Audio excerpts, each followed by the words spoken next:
Steven Strasburg, as Dylan McGorty joins us here, had quite a start today for the Washington Nationals. I guess that shouldn't surprise, though, because Strasburg has been arguably the best pitcher maybe in all of baseball during the second half of the season, and that includes the likes of Justin Verlander and Corey Kluber. Check out these numbers after he goes 7 2/3 scoreless against the Buccos tonight.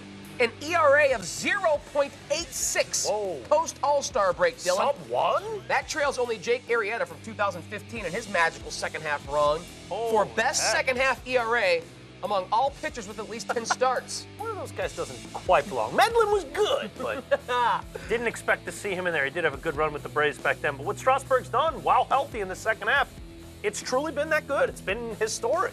Do you expect it to bleed over to continue into October? Because it's all jelly beans and rainbows if you have a 0.86 ERA in August and September. But if you want the goods, if you want to graduate from jelly beans and rainbows to, I don't know, Sour Patch Kids and magic beanstalks in the sky. That sound nice? Doesn't that sound nice? This has got real weird real quick. No, Strasburg has to be the 1BAs to Max Scherzer if the Nats want to accomplish what they hope to. Do you think he can pitch to this level when the competition ratchets up? Absolutely. He's got some of the best stuff in baseball. It's been that way for a while. And, you know, that stretch where it was, I forget exactly the number, but a 30-plus inning scoreless streak he had during that part of the second half just goes to show you when he's on, when he's feeling healthy, he's just too dominant, especially on right-handed hitting. And he's really never gotten the chance in the postseason. He's only got one start to his postseason name, and that came all the way back in 2014. We know about the craziness of 2012 when Rizzo, the general manager, withheld him and said, you know, we're going to handle Strasburg with kid gloves and hold him out of the postseason. He was injured last year.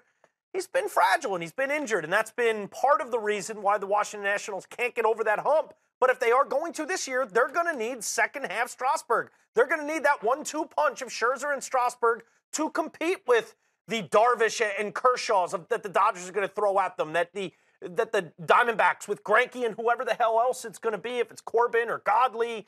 There's some really good combos in the National League, and he's going to have to be that guy. I have no reason to believe he won't be. The only question I've ever had about Steven Strasburg is he healthy? What he's shown so far leading up to October right now is that he's healthy, he's feeling good, and I expect him to dominate once we get to the playoffs. Yeah, that one start came against the Giants, and he gave up 8 hits over 5 innings, but allowed just 1 earned run, 2 runs total, only struck out 2, but those Giants were such a pesky lineup. They were tough to get out back then. Right. He has that kind of young pitcher, you know, cutting his postseason teeth at that time, so I think he's been chomping at the bit for this moment to show I'm a horse, you can lean on me. Right. I'm going to carry us through October and be better than this great offenses that we're going to face. So I expect beanstalks and Sour Patch Kids. I'm going to figure out why Steven Strasburg's red beard makes me think subconsciously of candy.